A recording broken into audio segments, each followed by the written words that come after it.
Allait accompagner le secrétaire général Damana Adiapikas qui devrait répondre à une convocation des autorités policières le 24 février dernier. 31 militants du PPACI avaient été arrêtés. Suite à un jugement laconique, 26 ont été condamnés à 2 ans de prison ferme. Un mois après, soit le 22 mars, ils sont jugés en appel et à nouveau condamnés à une peine de 2 ans assortie de sursis. Ils sont donc libres et peuvent rentrer à la maison. Le 23 mars, à leur sortie de prison, le parti leur réserve un accueil chaleureux, puis le secrétaire général leur annonce une rencontre prochaine avec le président Laurent Gbagbo, le président du parti. Ce mardi 28 mars, c'est chose faite. Ils ont été reçus au cabinet du président par le président lui-même, entouré de membres de la direction du parti. Ce, en présence du collectif d'avocats qui s'est battu et continue de se battre pour leurs droits. Fier de ces hommes de droit, le porte-parole des ex-détenus, Joachim Seripa, peut leur rendre publiquement hommage. Il remercie également le président Laurent Gbagbo et toute la direction du parti pour leur soutien. Enfin, dit la détermination du groupe à continuer la lutte. Mes camarades ici présents me chargent de vous dire merci pour tout ce dons que nous recevions.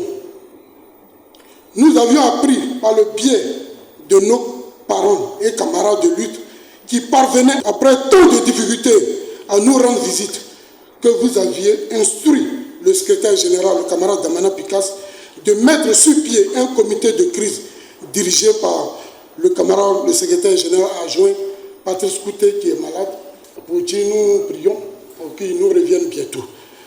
À l'effet de nous assister tant moralement, juridiquement et physiquement.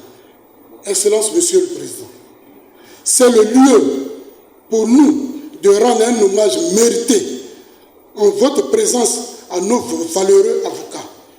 Ils ont été tout simplement formidables. Merci, Monsieur le Président. Il me charge de vous dire qu'ils sont allés à la Maka, ils ne regrettent pas d'être passés à la Maka.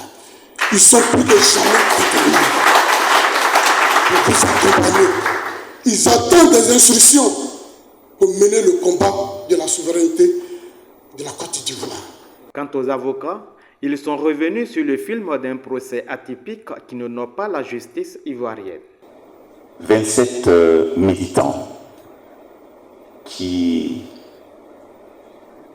s'étaient rejoints le droit d'accompagner le secrétaire général ont été enlevés par la police. Au cours du procès, on a souvent utilisé le terme interpellation, mais j'avais dit que l'interpellation était un concept noble et qui entrait et qui garantissait les droits et les libertés des individus, qu'il s'agisse donc d'un enlèvement. Et donc, ils étaient poursuivis pour trouble à l'ordre public. Il appartenait à la poursuite, c'est-à-dire le parquet, de faire la preuve de ce que les dispositions de l'article 179 qui régissent la question de trouble à l'ordre public étaient applicables à eux. Mais nous avons écouté, nous avons entendu vainement et en aucun moment on nous a dit que chacun des prévenus ce soir-là avait posé des actes ou avait commis des manœuvres qui étaient de nature à attenter à la liberté publique. Mais nonobstant cela, ils ont été condamnés. Ils ont été condamnés, mais ils ont été condamnés lourdement à une peine de 24 mois. C'était lourd, mais parce que ça ne correspondait pas à la démonstration qui venait d'être faite. À son tour de parole, le président Laurent Gbagbo a fortement remercié les avocats avant de se réjouir de la libération des 26 militants. Je vous remercie pour le travail que vous avez fait, mais ici on perd le temps des avocats souvent, quand on est dans un pays comme celui-là, on perd souvent le temps des avocats. On convoque le secrétaire général d'un parti. Des gens le suivent pour l'accompagner. Qu'est-ce qu'il y a de... On voit ça partout. On voit ça partout. En France, le président Sarkozy,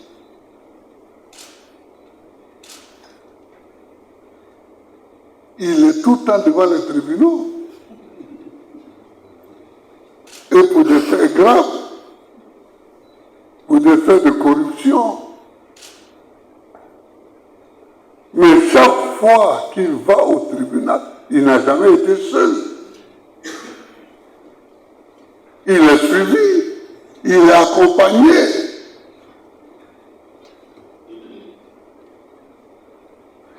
Alors, où est le problème? Celui qui accompagne un gars qu'on convoque au tribunal, dès l'instant où il n'empêche pas la procédure de se dérouler et le droit d'être dit,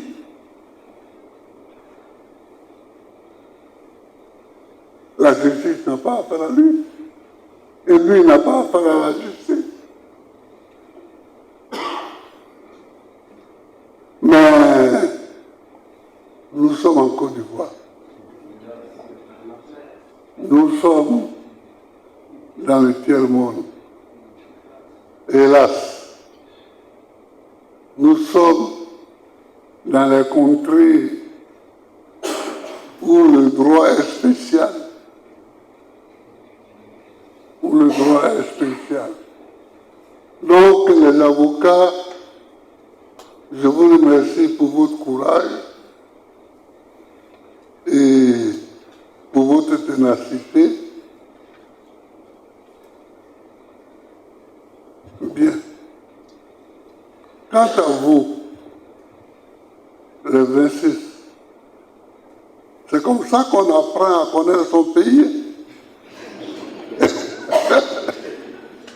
On dit, on connaît la Côte d'Ivoire, mais c'est comme ça que j'ai connu la Côte d'Ivoire.